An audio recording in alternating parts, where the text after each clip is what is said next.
Hi mga bebs! Welcome to my new vlog. Kasama ko pala rito yung kapatid ko. Andito rin kami pala sa Korean store, convenience dito sa Bacolod.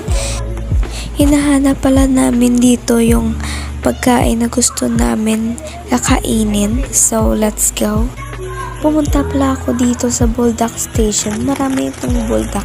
So, pinili ko yung pink para hindi masyadong maanghang. Marami kami dito choices kung ano yung bibilhin namin.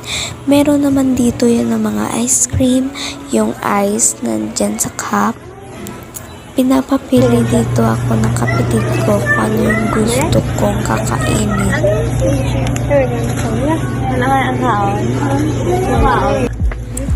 Pinili ko na nga yung tuna dito kasi gusto rin ng kapatid ko ng tuna. So, let's share na lang kami.